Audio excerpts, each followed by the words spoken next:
Good morning friends.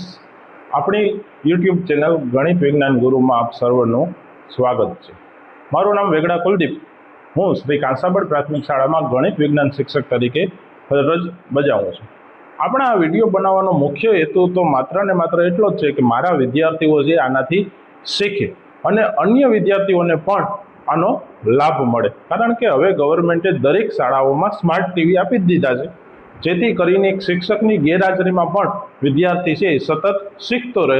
ચાલો મિત્રો, તો હવે આપણે શરૂ કરવા જઈ રહ્યા છીએ ધોરણ 7 સ્વાધ્યાય 1.2 પહેલો દાખલો છે. નીચે આપેલા દરેકના જવાબ લખો. અહીં બધામાં શું કરવાનું છે તો પૂર્ણાંક સંખ્યાઓના ગુણાકાર આપેલા. પહેલો દાખલો છે 3 ગુણ્યા -1. તો પહેલા તો આપણે શું કરવાનું, જેમ ગુણાકાર કરીએ છીએ એમ જ કરી નાખવાનું. 3 એકુ 3. હવે પછી જોવાની માઇનસની નિશાનીઓ કેટલી છે. જો અહીંયા બેકી સંખ્યામાં માઇનસની નિશાની હોય તો જવાબ છે એ ધન પૂર્ણાંક છે, અને એકી સંખ્યામાં એટલે કે જો બેમાંથી એક માઇનસ હોય તો જવાબ માઇનસમાં આવશે, અને જો બંને માઇનસ હશે તો જવાબ પ્લસ આવશે. અહીંયા બેમાંથી એક માઇનસ છે એટલે આનો જવાબ આવશે -3. એના પછી તો કે 225 એકુ 225 થાય એટલે આનો જવાબ આવશે 225. પણ આપણે વાત થઈ એમ કે આ બેમાંથી એક ઋણ પૂર્ણાંક છે એટલે આનો જવાબ આવશે -225. એના પછી તો કે -21 ગુણ્યા -30. 21 ગુણ્યા 3 કરીએ એટલે જવાબ આવે 63. આ એક મિનિટ બીજું મૂકી દો એટલે જવાબ આવ્યો 630. અહીં બે ઋણ પૂર્ણાંક છે, જો આ પણ ઋણ પૂર્ણાંક છે અને આ પણ ઋણ પૂર્ણાંક છે એટલે જવાબ આવવાનો આવશે +630. પ્લસ ની નિશાની આગળ કરવાની ના હોય. એના પછી 316 એકુ 316. અહીંયા પણ જો આ બંને કેવા છે તો કે ઋણ પૂર્ણાંક છે એટલે જવાબ આવશે +316. એના પછી -15 ગુણ્યા 0. હવે આપણે વાત થઈ છે કોઈ પણ સંખ્યાનો શૂન્ય સાથે ગુણાકાર કરીએ તો જવાબમાં શું આવે તો કે શૂન્ય જ છે, એટલે આ બેનો ગુણાકાર થાય એટલે શૂન્ય છે, એને ગુણ્યા -18. ફરીથી શૂન્ય અને -18 નો ગુણાકાર છે એટલે એનો જવાબ આવે છે 0. એના પછી -12 ગુણ્યા -11. પેલા 12 ગુણ્યા 11 કરીએ એટલે 12 × 120, એમાં 12 નાખો એટલે 132, એટલે આનો જવાબ થાય 132. આ બે નો ગુણાકાર. હવે આ ઋણ પૂર્ણાંક છે, આ ઋણ પૂર્ણાંક છે એટલે જવાબ આવે છે ધન પૂર્ણાંકમાં, એને ગુણ્યા છે 10. હવે તો કે 132 એકુ 132 અને 1 શૂન્ય બીજું 10 ની પાસે છે એટલે આનો જવાબ આવશે 1320. એના પછી 9 ગુણ્યા -3 છે એટલે એક ધન પૂર્ણાંક છે ને એક ઋણ પૂર્ણાંક છે. પહેલા તો આપણે ગુણાકાર કરવાનો, 9 તેરી 27. એક ધન પૂર્ણાંક અને એક ઋણ પૂર્ણાંક છે એટલે આનો જવાબ આવે -27. એને ગુણ્યા -6. હવે 27 ગુણ્યા 6 કરવાના. 27 ગુણ્યા 6 કરીએ એટલે 6 × 7 = 42 નો બગડો વધી પડી 4. 6 × 12 ને 4 16. 162. હવે આ બે માઇનસ છે, આ ઋણ પૂર્ણાંક છે અને 27 એ ઋણ પૂર્ણાંક છે તો જવાબ આપણો આવે છે એ ધન પૂર્ણાંક છે એટલે જવાબ આવે છે +162. ચાલો જો હવે બીજો પ્રશ્ન છે ચકાસો. એમાં બે પ્રશ્ન છે, A અને B. પહેલો છે 18 ગુણ્યા (7 વત્તા -3) બરાબર 18 ગુણ્યા 7 કૌંસમાં અને પ્લસ બીજા કૌંસમાં 18 ગુણ્યા -3.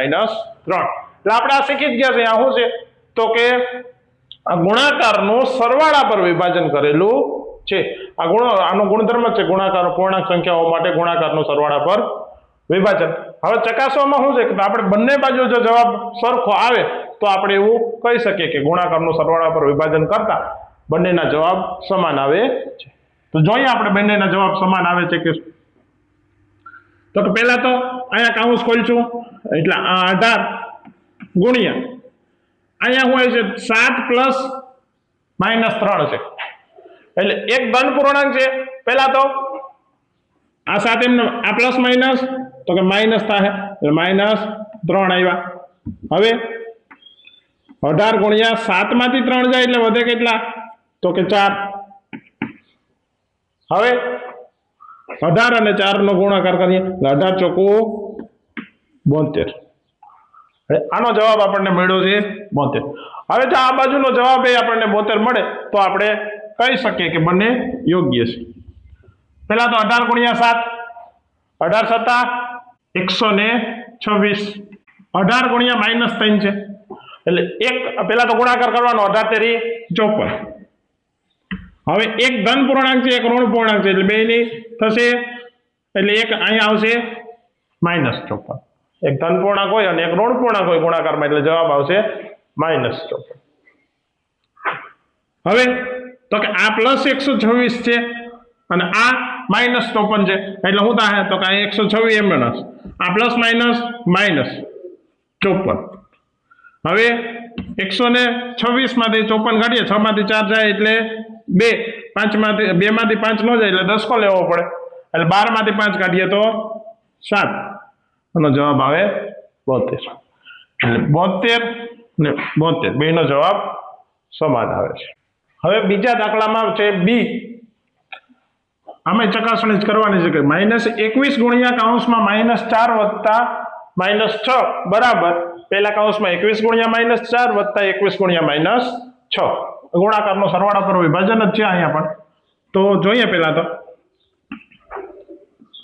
તો કે આ પેલા -21 એમને આવશે, પહેલા આ કૌંસ ખોલવાનું થાય એટલે તો કે અહીંયા શું આવશે તો કે આ -4 છે તો એ -4 જ આવી છે, આ પ્લસ માઇનસ માઇનસ એટલે આ -6.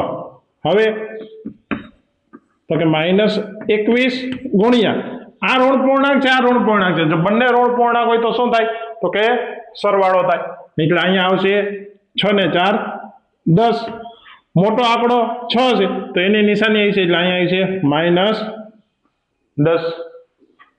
હવે તો કે આ બેનો ગુણાકાર 21 ગુણ્યા -10, 21 એકુ 21, 1 મીંડું બીજું, જો 2 માઇનસ એટલે જવાબ આવે છે પ્લસ એટલે આનો જવાબ આવ્યો 210.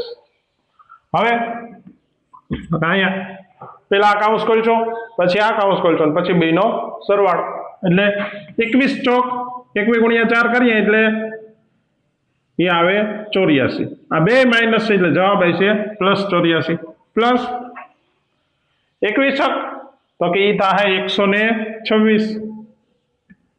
અહીંયા 2 માઇનસ છે એટલે જવાબ આવે છે પ્લસ.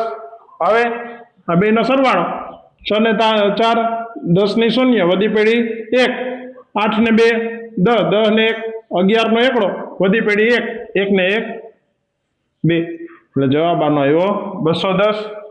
આનો જવાબ એ 210 એટલે આ બેનો જવાબ સમાન આવે છે. કોઈ પણ સંખ્યા a માટે -1 ગુણ્યા a બરાબર શું થાય? પહેલા આપણે એમનું ઉદાહરણ દ્વારા સમજવાનો પ્રયાસ કરીએ કે ધારો કોઈ એક સંખ્યા છે 7, એનો મારે ગુણાકાર કરવાનો છે -1 સાથે એટલે આનો જવાબ શું આવે તો કે 7 એકુ 7. 2 માંથી 1 ઋણ પૂર્ણાંક છે એટલે જવાબ આવે છે -7. ધારો કે કોઈ બીજી સંખ્યા લો, હું લઉં છું -9, એને ગુણ્યા હું -1 કરું એટલે જવાબ શું આવે તો કે 9 એકુ 9. 2 ઋણ પૂર્ણાંક છે એટલે જવાબ આવે છે +1. ધારો કે અન્ય કોઈ સંખ્યા લઈએ આપણે 13 ગુણ્યા -1, 13 એકુ 13. બંનેમાંથી 1 ઋણ પૂર્ણાંક છે એટલે જવાબ આવે છે -13. હજી એક સંખ્યા લઈ લઉં, ધારો કે -17 ગુણ્યા -1 તો 17 એકુ 17. બે કેવા છે ઋણ પૂર્ણાંક એટલે જવાબ આવે છે +17. તો અહીંયા તમે જો બધી સંખ્યાનો આપણે કોઈ પણ સંખ્યાનો -1 હારે ગુણાકાર કરીએ તો શું મળે આપણને તો કે આપણને એ સંખ્યાની અહીંયા 7 હતા તો અહીંયા મળ્યા 7 એટલે કેવા થયા એકબીજાના તો કે વિરોધી સંખ્યા મળે છે. અહીંયા -9 તો અહીંયા જવાબ આવ્યો 9 તો -9 ની વિરોધી સંખ્યા થાય +9. 13 ની વિરોધી સંખ્યા તો કે -13, -17 ની વિરોધી સંખ્યા +17. એટલે કોઈ પણ સંખ્યાનો આપણે -1 વડે ગુણાકાર કરીએ એટલે આપણને શું મળે તો કે વિરોધી સંખ્યા મળે. હવે આપણું ઉદાહરણ શું છે તો કે આપણે કરવાનું છે -1 ગુણ્યા a. તો અહીંયા શું થાય તો કે અહીંયા એની વિરોધી સંખ્યા આપણને મળશે એટલે 1 ગુણ્યા a કરવું એટલે એ જવાબ આવે a અને માઇનસ ની નિશાની 1 માં છે એટલે માઇનસ a એટલે આપણને શું મળ્યું તો કે a ની વિરોધી સંખ્યા મળી -1 એટલે આના ઉપરથી આપણે એવું કહી શકીએ કે કોઈ પણ સંખ્યાનો -1 સાથે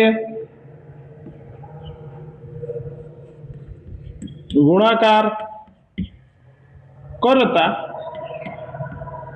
વિરોધી સંખ્યા મળે છે